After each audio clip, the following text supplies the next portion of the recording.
해숙은 가만히 창가에 서서 풍경을 바라본다. 습관처럼 일찍 일어났지만 딱히 갈 곳이 없는 그녀의 아침은 무료하기만 하다. 커피를 내리고 잠시 소파에 앉아서 음악을 들으며 지난 세월을 떠올려 본다. 해숙은 30년간 손에 쥐고 있던 분필을 내려놓고 그 무게만큼이나 무거운 삶의 공백을 마주하고 있었다. 교사라는 직업은 그녀에게 삶의 전부이자 자부심이었다. 정혜숙 선생님이라는 이름은 늘 성실과 정직이라는 수식어와 함께였다. 은퇴 후 그 이름이 사라지자 그녀는 홀로 남겨진 듯한 기분을 떨칠 수 없었다. 그런 무료한 날이 또 며칠이 지났다. 어머니, 뭐해요? 어느 날 오후 딸이 전화를 걸어왔다.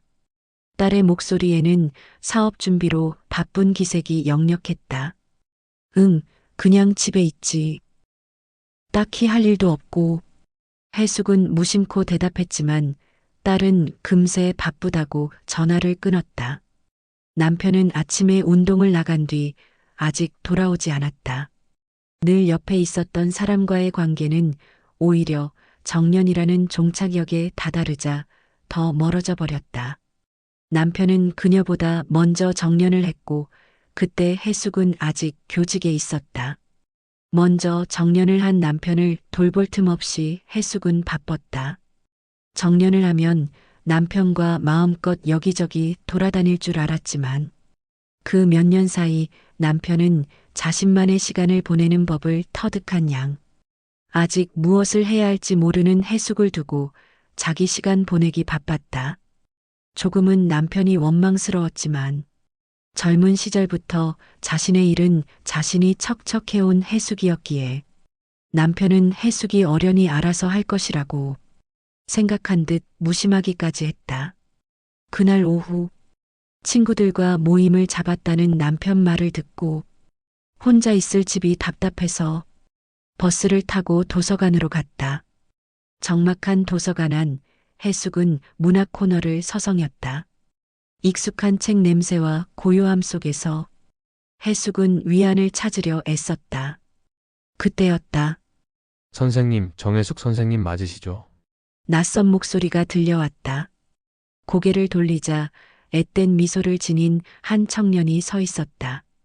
선생님께 국어를 배웠던 김민준이에요. 기억나세요? 처음에는 금방 기억이 나지 않았지만 조용한 곳을 찾아서 이야기하다 보니 옛 기억들이 돌아왔다. 그리고 그 옛 추억에서 해숙은 반가움에 눈시울이 붉어졌다. 그래, 민준아 그때 그랬지. 민준은 해숙의 손을 꼭 잡으며 말했다. 선생님 여전하시네요. 저 그때 선생님 덕분에 글쓰기를 좋아하게 됐어요. 선생님 같은 분은 꼭 다시 빛날 날이 있을 거예요. 민준은 오후에 업무 약속이 있다고 인사하고 사라졌다. 민준의 말이 귓가를 맴돌았다. 빛날 날이 있을 거예요. 그러나 현실은 달랐다. 집으로 돌아온 해숙은 텅 빈 집을 보고 깊은 한숨을 내쉬었다. 내 삶의 무게는 이제 끝났구나. 더 이상 나를 필요로 하는 곳은 없겠지. 그녀의 독백은 아무도 듣지 못하는 불안과 공허함의 신호탄이었다. 그리고 또 소파에 앉아서 해숙은 오늘 만난 민준의 이야기를 떠올리며 어느덧 과거 시간 속으로 갔다. 해숙의 교사 시절은 화려함과는 거리가 멀었다. 그녀는 늘 원칙을 중요하게 생각했다. 바르게 가르치는 것이 교사의 가장 큰 덕목이라 믿었다. 학생들의 지각, 복장 불량, 숙제 누락 등 사소한 것 하나도 그냥 넘어가지 않았다. 그녀의 꼼꼼함은 때로 학생들과 학부모들의 불만을 사기도 했다. 정 선생님은 너무 융통성이 없어. 저렇게 해서 어떻게 아이들을 품에 안아. 동료 교사들의 뒷담화도 종종 들려왔다. 그녀는 개의치 않았다. 누구나 받을 법한 상에도 큰 관심이 없었고 진급에도 관심이 없다 보니 늘 뒷순위로 밀려났다. 하지만 해숙은 성실과 정직이 곧 자신이라는 굳은 신념을 잃지 않았다. 명예나 진급은 한순간이지만 올바르게 사는 건 평생의 자부심이야. 그리고 해숙에게는 남에게는 말하지 못한 비밀이 있다. 마음에 품었던 문학에 대한 열정은 그녀의 비밀이었다. 퇴근 후 시간을 내서 홀로 문학 공모전 투고를 위한 글을 썼지만 번번이 탈락했다. 그때마다 그녀는 자신에게 말했다. 글은 내 삶의 기록일 뿐이야. 내가 정직하게 살았던 것만으로도 충분해. 여전히 많은 시간을 해숙은 하고 싶은 일들에 대한 생각으로 하루를 보내는 날이 많았다. 어느 가을날 해숙에게 누군가 전화를 했다. 모르는 번호였기에 해숙은 받지 않았다. 그런데 상대방은 집요하게 계속 전화를 했고 결국 그녀는 이렇게 끈질기게 연락하는 것은 무슨 큰 일이 있는 것인가 하고 지난번처럼 혹시 제자인가 하고 전화를 받았다. 그런데 나이가 제법 되는 이의 목소리가 핸드폰 너머 들려왔다. 정 선생님, 저 박성호입니다. 학부모회 회장했던 기억나시죠? 해숙의 안부를 묻고 이런저런 이야기를 하다가 해숙이 있는 곳 근처를 말하며 차나 한 잔 대접하고 싶다고 했다. 예전에 해숙이라면 사양했을 테지만 퇴직 후 무료한 나날을 보내던 해숙은 덥석 시간을 잡아버렸다. 그런데 막상 나가려니 이거 나가는 게 맞나 아닌가 고민하는 사이 다시 전화가 왔고 해숙은 그냥 모르겠다 하고 나갔다. 카페 안에서 해숙이 들어오자 박 사장은 웃으며 해숙을 맞이했다. 박 사장은 교사 시절의 해묵은 감정은 전혀 없는 듯 환한 미소를 지었다. 이런저런 안부 인사를 하다가 해숙이 자신을 왜 보자고 했냐고 먼저 물었다. 그는 해숙에게 명함을 건네며 말했다. 선생님, 제가 작은 출판 사업을 시작했습니다. 그런데 정말 사람 구하기가 힘들더군요. 출판은 돈이 아니라 책에 대한 진심이 필요한 일인데.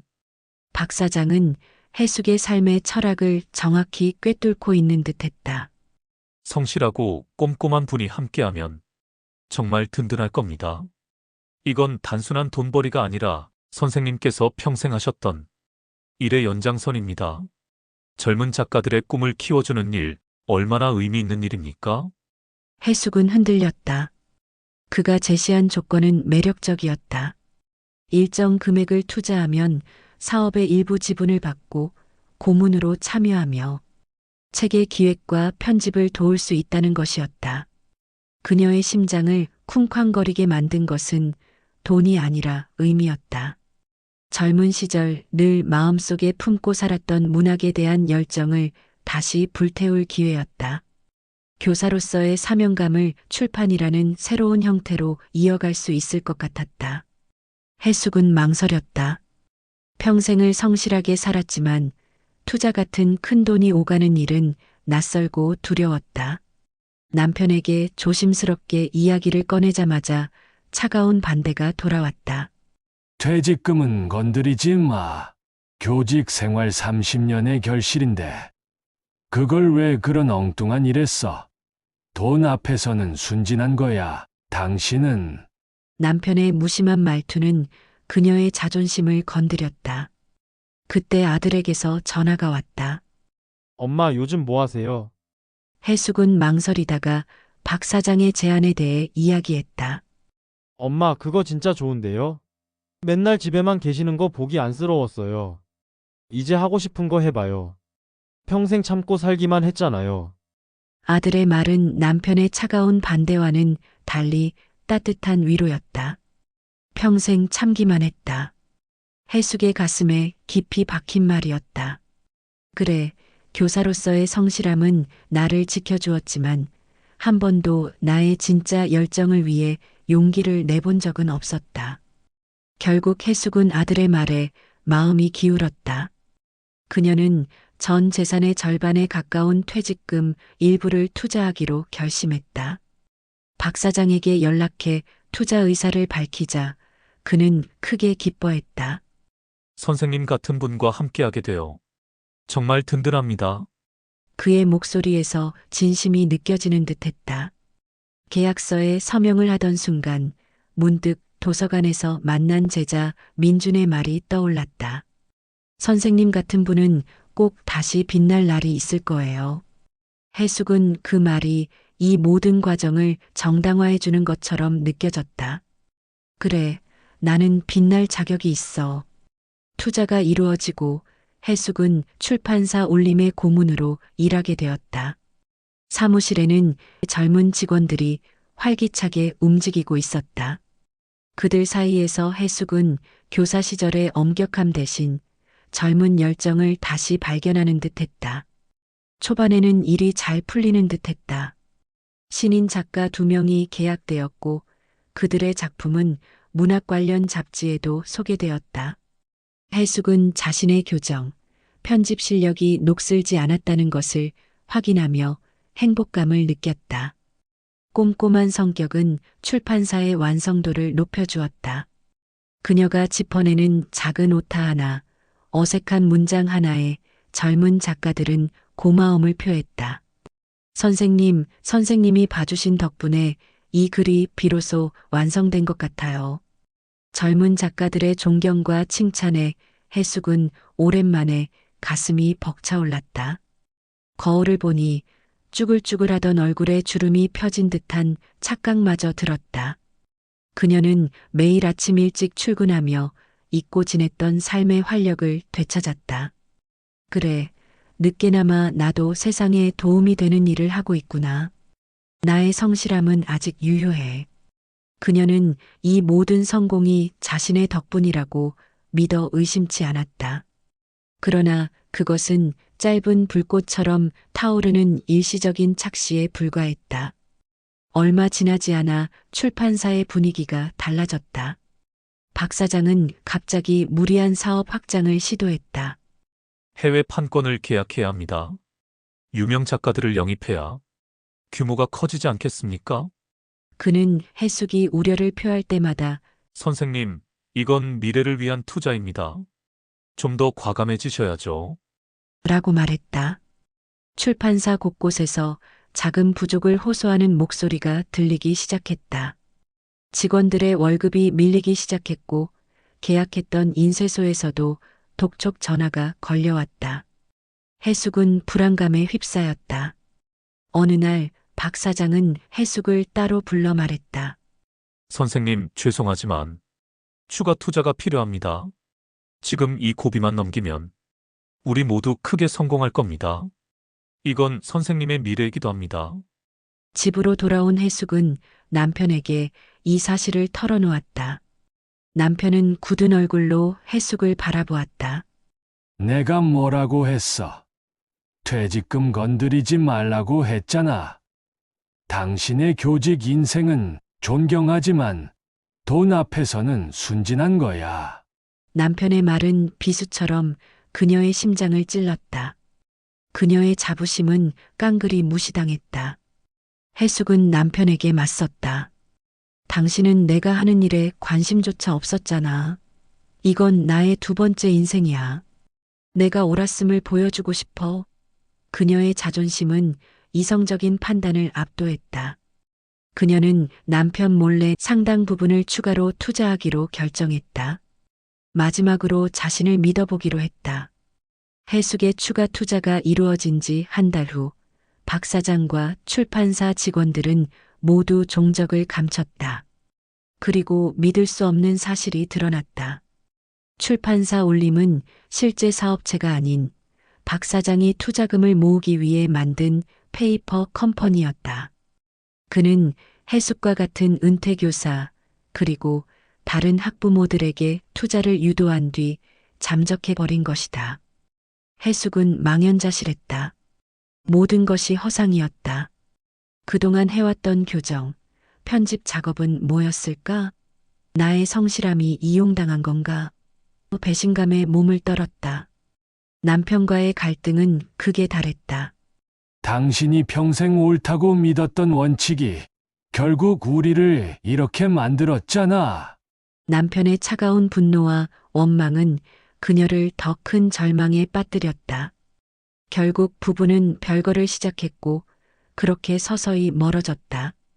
현실 앞에서는 그들의 사랑이니 의린이 하는 것도 별 효력 없이 빛을 잃었다. 그리고 해숙은 투자금을 회수하기 위해 소송을 걸었지만 이미 박 사장의 재산은 모두 사라진 뒤였다. 결국 해숙은 살고 있던 아파트마저 경매로 넘어갔다.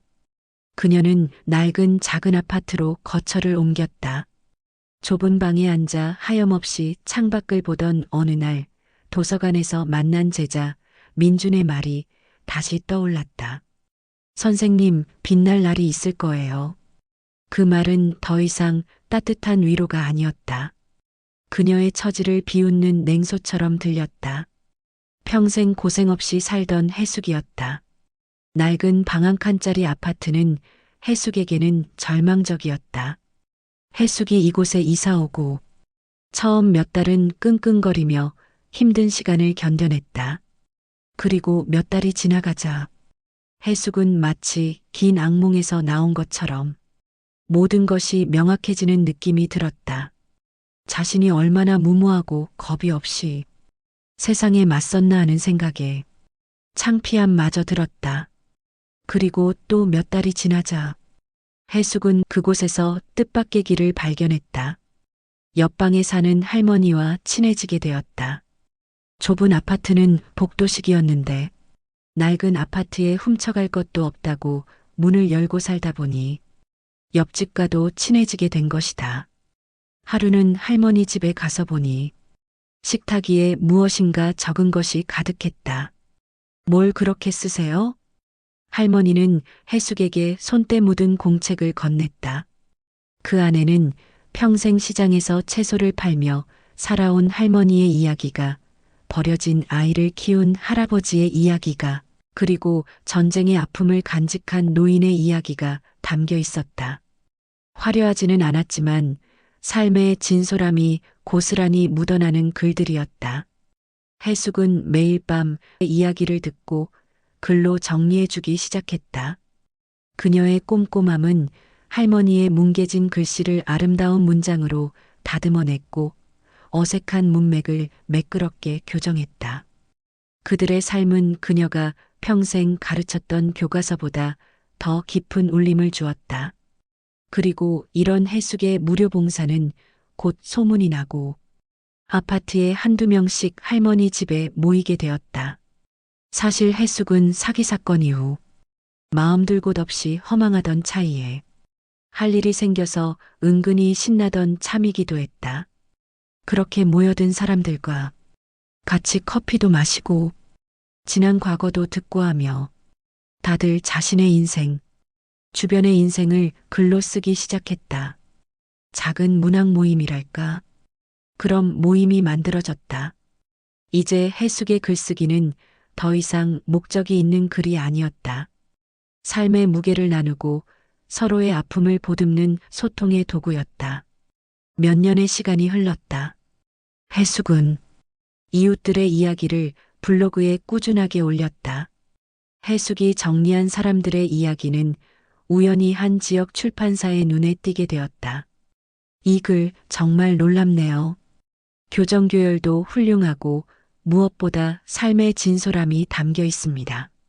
마침내 그들의 글은 낡은 아파트의 인생 수업이라는 제목의 단행본으로 묶여 출판되었다. 은퇴교사의 진짜 인생 수업이라는 부제가 붙어 세상의 주목을 받기 시작했다. 해숙은 이 책을 통해 다시 한번 세상과 소통했다. 책은 처음에는 반응 없더니 어느 유명한 탤런트가 우연히 읽은 나 혼자 알고 싶은 최고의 책에 소개되면서 베스트셀러가 되었고 그녀는 작가라는 새로운 이름으로 방송에 출연해 책 속의 사람들의 이야기를 들려주었다. 그리고 가끔 강의도 나가고 바쁜 날들이 이어졌다. 해숙이 조금씩 다듬어주는 글들로 타인들의 글은 더욱 빛나는 글이 되었다. 오래전 제자 민준이 했던 말이 떠올랐다. 선생님, 빛날 날이 있을 거예요. 그 말은 성공을 이루는 세상의 빛을 의미하는 것이 아니었다. 자신의 모든 것을 잃은 뒤에도 좌절하지 않고 가장 진솔한 삶의 이야기를 써내려가며 나 자체로 빛날 것을 예언한 것이었다. 해숙은 조용히 미소 지었다. 그녀의 삶은 이제야 비로소 제대로 된 교정을 거치고 있었다.